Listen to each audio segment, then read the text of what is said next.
Hey guys, it's your girl Georgia. Welcome back to Georgia's Lifestyle. If you're new to this channel, a special welcome to you. I hope after watching this video you will like the information that you get and that you'll hit that subscribe button. Leave me a comment in the comment section, give the video a thumbs up, and share the video with a friend. If you're my regular subscriber, I know you haven't seen a video in a long time, but welcome back to Georgia's Lifestyle. In this video, I'm going to be sharing with you some updates as it relates to teaching in the UAE. So stick around for bits and tips of well-needed information. So first and foremost, is the UAE still recruiting teachers for October? We're now in the month of October. Is the UAE still recruiting teachers? Yes, not a whole lot, but yes, there are still vacancies here in the UAE. However, what I find is that a lot of the vacancies are saying immediate start. Now, for an immediate start, it means that, of course, you must be in the UAE. And quite frankly, I realize that a lot of schools are asking for teachers who are already in the UAE. And that is really a struggle because loads of teachers are outside of the UAE willing to start immediately. However, I don't know if they are cutting on cost, etc. But they are trying to find teachers who are already in the UAE. Now, some of you might ask, is it better if I come to the UAE to search for jobs? The truth of the matter is, guys, if you are going to be coming here to search for jobs, it means that you already have family here, or you have friends here, or you are financially stable to take care of yourself if it's going to take you 1, 2, or 3 months to find a job. You will have to decide if you have the finances to support you, to sustain you while you are here searching for a job. But again, I'll say I have noticed that a lot of times when I see the vacancies being advertised, they tend to say immediate start. While some of them might give you some time, like 2 weeks or a week to join, it is a challenge. Now, if you find a vacancy and it says immediate start, are your documents ready? Have you attested all your documents already? That's something that you're going to have to think about, because if you are given an offer and they say immediate start, it means that you're not going to have time to attest your documents. And again, guys, your documents have to be attested from your home country before you can get UAE attestation. If there is not a UAE embassy in your home country, like for me as a Jamaican, then you're going to have to send your documents to the nearest country where there's a UAE embassy where you can get it attested. Long time ago when I came to the UAE, we could actually wait until we get to the UAE to get UAE attestation, but I found out that a lot of schools are now asking that your documents be attested, that you get the UAE attestation before coming to the UAE, because of course you can't get UAE attestation until you have the attestation from your home country embassy, right? So I know in the past you could get your home country attestation, and then when you arrive in the UAE you get UAE attestation. It's just a few schools that are now allowing you to come here and then get UAE attestation. So if you're still in search of a job for 2022, yes, vacancies are still here, but most of them are saying immediate start. Yeah, so persons who are already here in the country, they are going to get the preference. But like I'll say, sometimes maybe the vacancy that is being advertised, nobody's here for that vacancy right now, and then they'll have to look outside. Make sure you have your documents ready. Remember, you must have your country's attestation, that is your bachelor's in education. That's what you need, a bachelor's in education. your transcript must be attested, and you must have a work experience letter that must also be attested from your home country. Okay guys, then you get UAE attestation. Okay, so another question that I've been asked frequently is as it regards to salary. Yes, there have been salary cuts. Offers tend to be less these days. I don't know why, I can't speak to that. However, if the offer seems low, you get an offer and it seems low, you have to do the math, compare it with what you're getting in your home country, and see if it's worth taking. Yeah. Whilst the offers might not be so competitive, you just have to compare it and see, if I was in my home country, would I be getting this? Remember that it is tax free. If you are a single teacher, will it be sufficient for you? If you're a teacher with family and you're coming with your family, will the offer be sufficient for you? You have to take those into consideration. So once you're given an offer, do the calculation and see if it's worth coming. Sometimes the offer might not be great or what you really want, but then again, it's a stepping stone. Yeah, a lot of times we try things, we accept things that are not so, what we really want, but again, it's getting your foot in through the door. Yeah, you want the international experience, and then a lot of times when I see the vacancies, they're asking for persons who already have UAE experience or international experience. So sometimes the offer might not be great, or it's not what you are expecting, but you just want a foot inside. You just want to get the international experience. So if you can take that offer for a year or two, and you get the opportunity to come, why not take it up? Yeah, because I'm sure in most cases, well, depending on where you're from, the offer might be better than what you are working back home.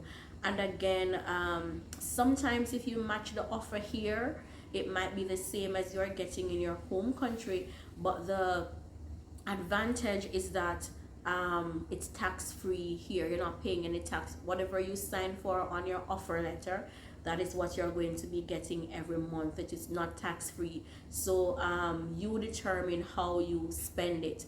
And if your offer comes with housing, then it means you're not paying any rent.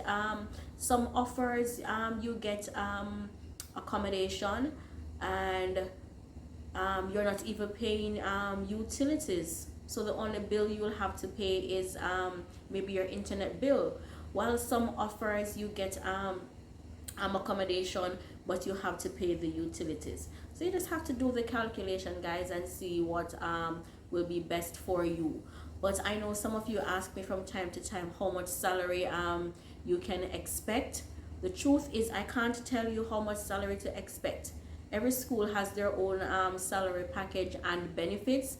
It depends. You're paid according to your years of experience, your qualification, and such the like. Of course, where you're from plays a part in it too, because of course, let's say 2,000 dirhams in some countries is a lot of money, while 2,000 dirhams in my country can't do anything. So of course, where you're from, they're going to do the calculation too. So whilst a teacher from Jamaica might not get the same salary as a teacher from another country, and it's just because of the calculation and the value of the money in your country. So you have to take that into consideration. So I can't really tell you how much you are to expect a school to pay you, because salary is not standard, right? A school pays how much they want their salary package to be. Okay, guys. Another question is, why am I applying and I'm not getting any feedback? I'm not hearing from the recruiter. The truth of the matter is, some persons, some recruitment companies will respond to you. Some persons only respond to persons who are shortlisted. And sometimes, if you read the vacancies and you read to the bottom, you will often see only shortlisted persons will be contacted. So it means that they have received your CV, they received it, they went through it, but you are not who they're looking for, so you don't get a reply from them. Yeah, so not all of them. Some will reply and say, okay, we don't have any vacancy now, while some will say they just don't reply to you, because at the end of the day, they're only replying those who have been shortlisted for the job. And another thing too, guys, I find that there are some persons who are applying for positions that they're not qualified or trained for. What do I mean by that? You can't be employed as a homeroom teacher, a primary homeroom teacher, but yet your area of study is in IT. You studied IT, or you studied physics or math, but you are applying for a homeroom teacher job in a primary school. Yeah, so if you're high school trained, secondary trained, you cannot be applying for primary school jobs. Yeah, likewise, if you're primary trained, you can't be applying for a math teacher job in the secondary school. So make sure that the job that you're applying for, it matches your qualification. If you were not if you did not do educational courses, you're not going to be hearing from those recruiters, because you're applying for jobs that you weren't trained to do. You're not qualified in that particular area.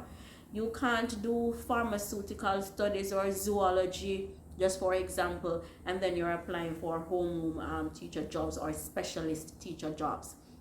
Yeah, some of the areas in which you studied too, those are, you have to apply for jobs like in universities and colleges. So let's say you studied pharmaceutical, or you studied chemistry or such the like. You can't be applying for a job in the primary school, because of course the primary school doesn't do chemistry, you know, and they don't do physics. So make sure you're applying for jobs that match the area in which you studied. So some of you ask, when you are given an offer, or if before you are given an offer, you will have to do a demo lesson. I find that it's mostly persons who are already here in the UAE who are asked to do a demo lesson. Yes, because you're already here, it's easy for them to say, let us see you teach first before we give you an offer. And I know of a few cases where, yes, persons had to do a demo online. Yes, so some of you ask, are they going to give you time to prepare for the lesson? Are they going to give you the topic? Yes, what I know, the first thing that you must know is which curriculum the school uses. So is it an American curriculum school, or is it a British curriculum school? So you have to first know that before you can go ahead and select the standards, you know, the objectives, you know, that matches with that curriculum. So most times, well, not most times, they would of course tell you which grade you are to prepare for, and they will give you the standard. So the standard for the American curriculum, by standard, what will you be teaching for that lesson, and then when they give you the standard, you will create the learning objectives for the standard. And the same thing for the British curriculum. They're going to give you the they're going to give you the learning objective, and of course they will tell you which topic they want you to teach and for which grade. Yeah, so that will be told to you, of course. And yes, you will know that your interview is today, so you will know when to prepare for the demo lesson. And if you are already in the country, of course they will tell you which day you will come to do the demo lesson. So of course you're going to get all that information. They're going to tell you which topic to teach and for which grade. Yeah. Now, how do you do a demo lesson if you are online? Of course, you're just gonna have to teach, pretend that there is a class in front of you, or let's say there were three panelists on the interview. Talk to them like you're teaching the kids, yeah. So just as if you were in class teaching, that's how you're gonna prepare the lesson. Of course, start with your um, of course you can share screen depending on what format or what platform you're going to use. Let's say it's Microsoft Teams you're going to be using to do the lesson, which most likely is going to be Microsoft Teams. Have a little maybe a little whiteboard behind you, or if you know how to use Microsoft Teams and you can share screen, you can prepare your lesson on a PowerPoint. But make sure, guys, at no time your lesson should sound like teacher talk, meaning you are just there talking. Pretend that you have students in the class and you're going to teach as such. So you're doing a demo lesson but you have no kids online, you still can't do it and make it seem like nobody's in front of you or you're just lecturing.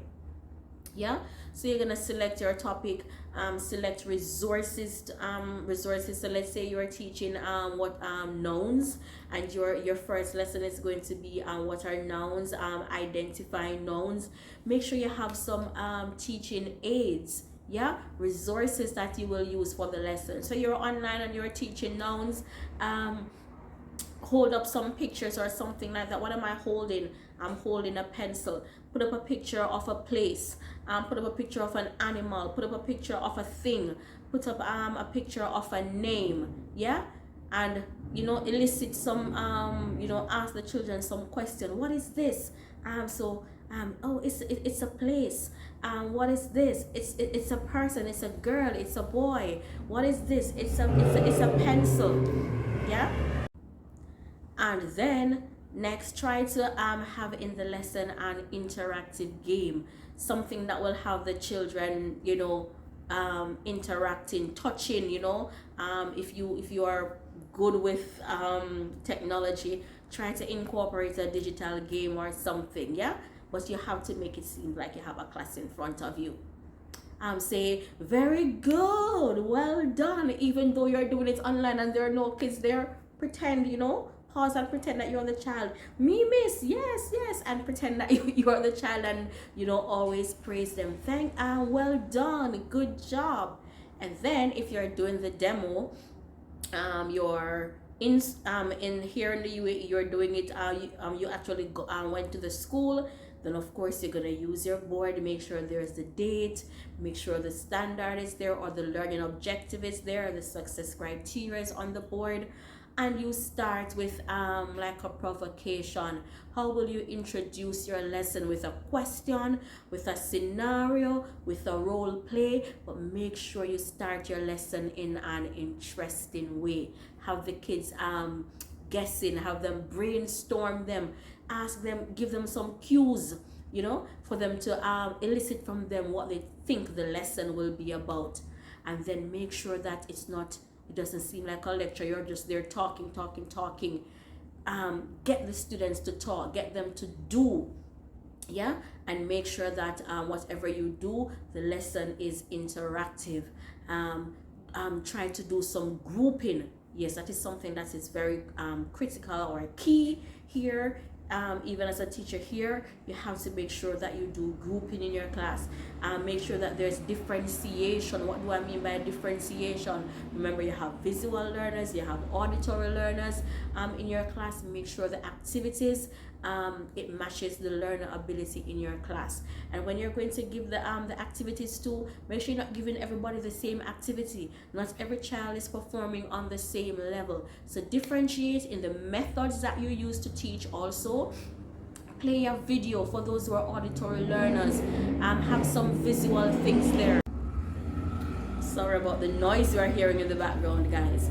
Yes, but you have to differentiate the instruction, differentiate the activities, and so on. Some of them you will give drawing, some to write a sentence, some to write 2 or 3 sentences, but differentiate as much as possible. Okay, guys. So whilst I can't show you a lesson plan, that is not allowed, you know, privacy for the school, except my school, etc. I can't show you my school's lesson plan, but there are hundreds, thousands of lesson plans online. All you need to do is to Google American curriculum, and you will see all the standards there, or British curriculum, and you will see all the objectives and everything there. It's there. If you type in sample American curriculum lesson plan, or sample British curriculum lesson plan, Pakistani, Indian, because I know there are Indian schools here, so type in CBSE sample lesson plans, etc. All of that will be there. Yeah, but I hope this video will really help you, and I hope I have answered your questions. Oh, and I wanted to drop in one more thing. When you are given an offer, make sure that you ask if you will be given an accommodation, or you'll be given an accommodation allowance, because I find that some of the schools now, they're giving the allowance, and you have to go and rent somewhere. Yeah, so they host you, they put you in a hotel for like 1 week or 2 weeks, and then you have to go in search of your accommodation. Please to find out first, so you can know how much money you will need to keep you until you get your first salary. Yes, you have to, if you're coming alone or you're coming with family. And if you are coming to an accommodation, your school provides accommodation, then you might not need a lot of money, as opposed to the person who will have to go and rent somewhere. So yeah, if you're coming alone and you have all your documents attested already, and you're just going to be basically, you know, waiting for your first month's salary, because once you're coming to a school accommodation, you're going to get little tea things, little toiletries and so on. You're going to get some bed linens and so on. So you're just gonna need money for food, and if you have to travel to work, or the school doesn't provide transportation. So in essence, you probably need, if your school provides accommodation, then you probably just need maybe 3,000 dirhams or 4,000 to last you till you get your first salary. But if you are not going to an accommodation, then you might need more money. You might need more money than 4,000 dirhams to get things sorted. Yeah, because I don't know how soon they give you the money to rent the place, etc. You're gonna have to ask the HR all of that information. Yeah, so I hope this video proves helpful, informative. If it does, guys, hit that subscribe button. If you haven't subscribed to my channel as yet, remember to give the video a thumbs up. Yeah, share it with a friend, and leave me a comment in the comment section if you like the video, or if there's something else you would like to find out. Of course, you know, I'm going to try to answer it as best as I can. Thank you so much, guys, for watching this video, and see you in another video. Stay blessed, much love, and God bless you.